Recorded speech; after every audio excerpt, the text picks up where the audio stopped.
Hello everyone, welcome to the class. तो यार, इस लेक्चर सीरीज में अपन पाइथन पर एक कंप्लीट कोर्स स्टार्ट करने वाले हैं। But before going to Python, आज की क्लास में अपन कुछ प्री प्रोग्रामिंग कॉन्सेप्ट्स को डिस्कस करेंगे that will help us to understand Python in a better way, right.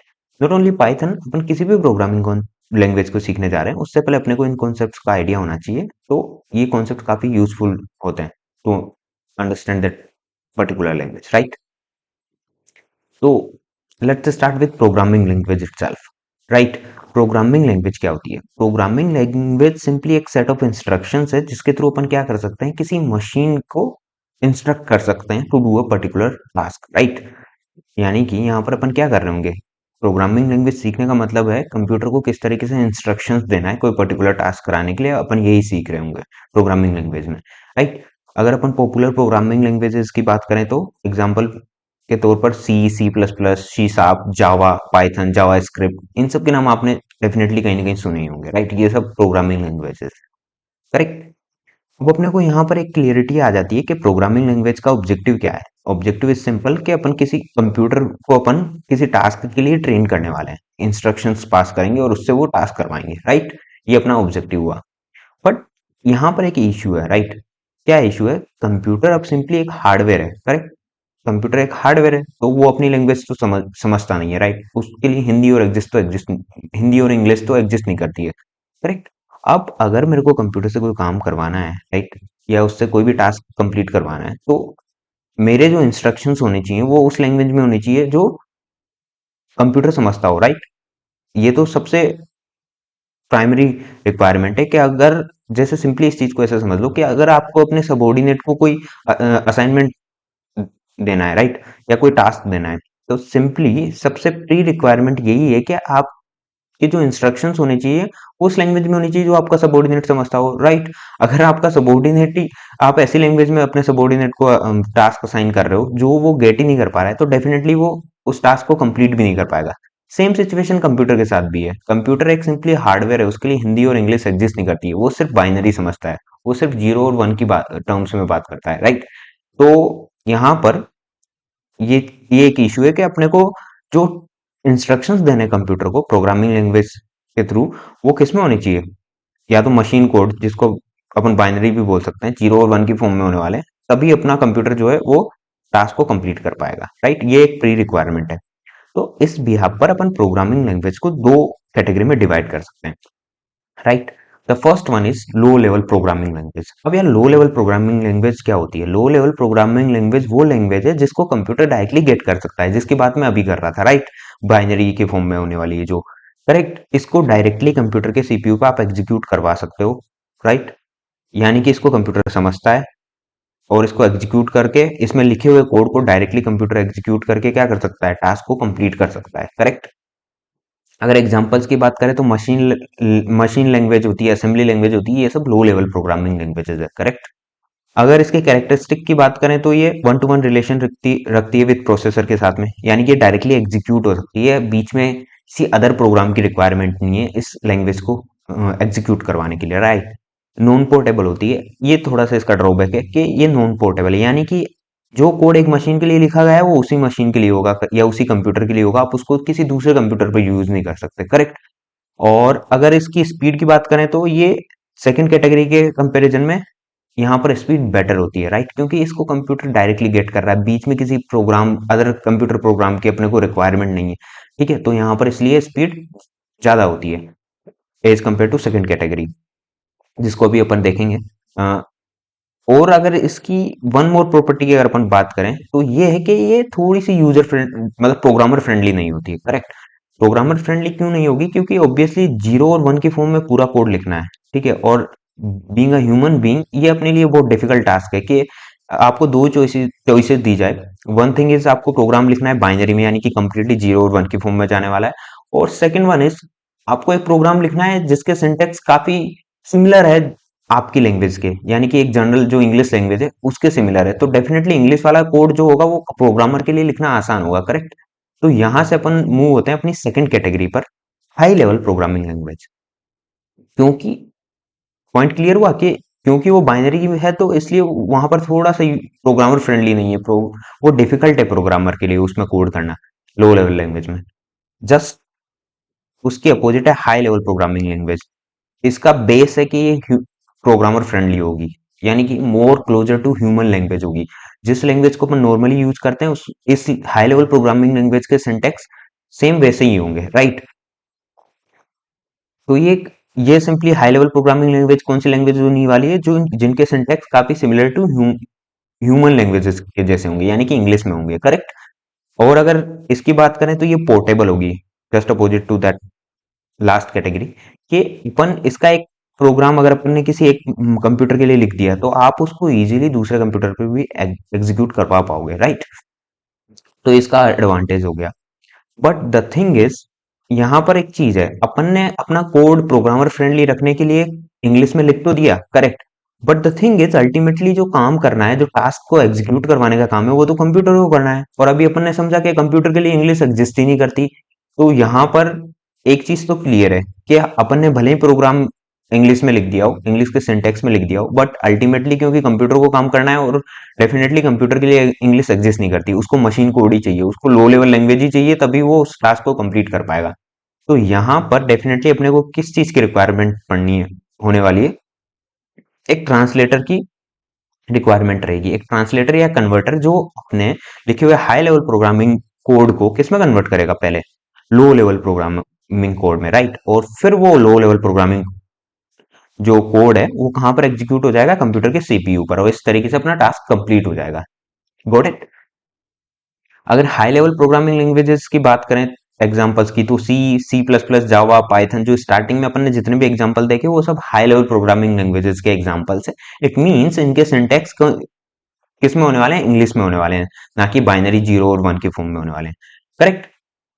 अब अगर जिस ट्रांसलेटर की मैं बात कर रहा हूँ, राइट, या जो जो मेरा क्या होने वाला है, जो मेरा कन्वर्टर होने वाला है, वो वो सिंपली दो दो तरीके के होते हैं, राइट।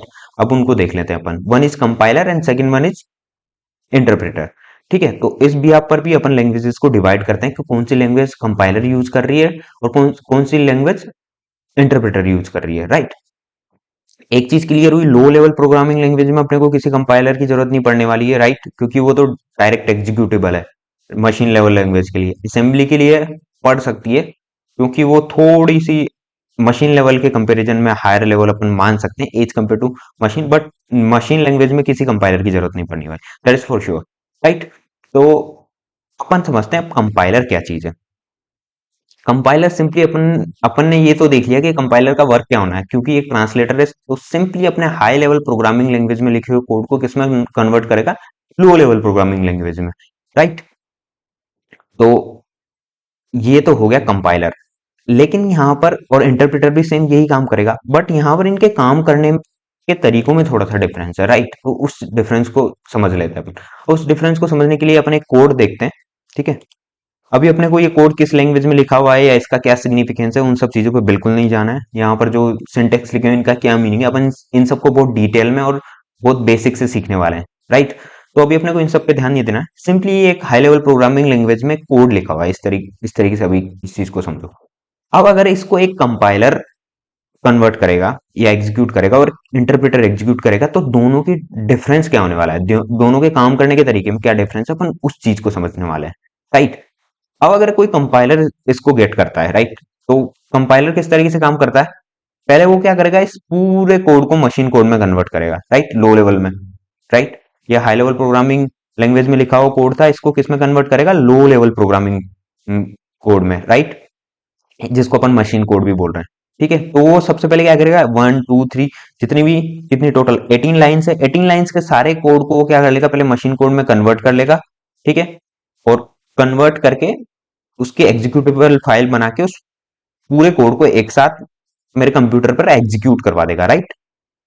तो ये तो हुआ कंपाइलर के करने का तरीका। और उसके कन्वर्जन के टाइम पर अगर उसको कहीं बीच में एरर मिलती है, राइट, तो वो वहीं पर क्या कर देगा, आगे का कंपाइलेशन का प्रोसेस जो है उसको रोक देगा और अपने को एरर दे देगा कि आपके 10 नंबर या 11 नंबर जहां पर भी जिस भी लोकेशन पर है, यहाँ पर ये इस टाइप की एरर है, तो इसको फिक्स करो और फिर प्रोग्राम को दोबारा रन करो।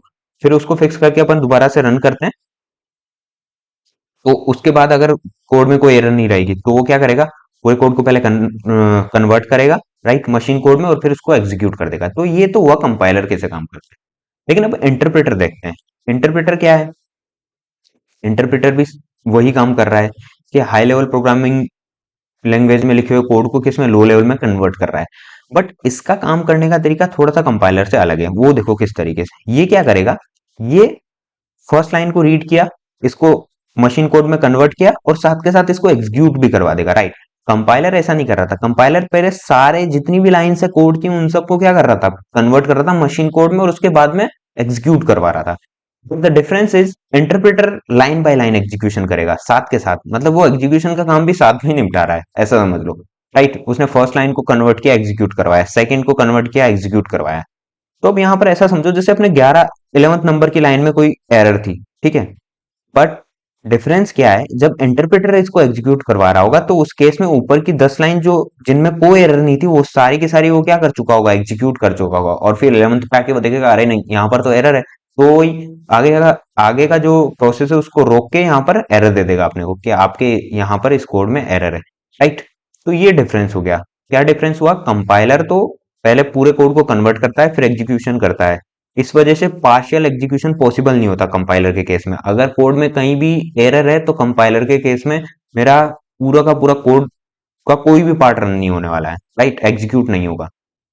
बट इंटरप्रेटर के केस में अगर अपन बात करेंगे तो यहाँ पर पार्शियल एग्जीक्यूशन पॉसिबल है, क्योंकि ये क्या करता है, लाइन बाय लाइन एग्जीक्यूशन करता है, राइट। इस वजह से यहाँ पर पार्शियल एग्जीक्यूशन हो जाता है।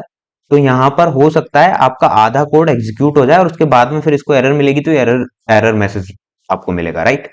तो ये मेन डिफरेंस है कंपाइलर और इंटरप्रेटर में।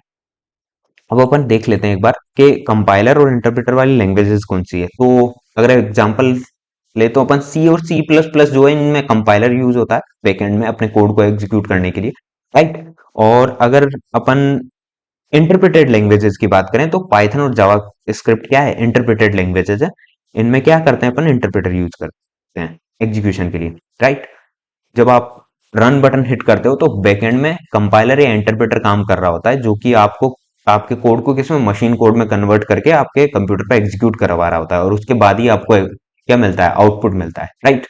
तो ये बेसिक डिफरेंस था कंपाइलर और इंटरप्रेटर के बारे में। वैसे यहाँ पर एक चीज क्लियर करना चाहूंगा, पाइथन इंटरप्रेटेड लैंग्वेज है या कंपाइल्ड लैंग्वेजेस है, इसमें हमेशा से एक डाउट रहता है, राइट। बट अभी स्टार्टिंग के पॉइंट ऑफ व्यू से आप इतना मान लीजिए कि पाइथन इंटरप्रेटेड लैंग्वेज ही है, या इंटरप्रेटेड वाली कैटेगरी में फॉल होगा। मैं इसके लिए एक सेपरेट वीडियो बना दूंगा इसके एक्सप्लेनेशन के लिए कि क्यों ये इंटरप्रेटेड लैंग्वेजेस है और क्यों ये कंपाइल्ड लैंग्वेज नहीं है, या इसको लेकर डाउट क्यों रहता है इतना, राइट। ये मैं उस वीडियो में क्लियर कर दूंगा, ठीक है।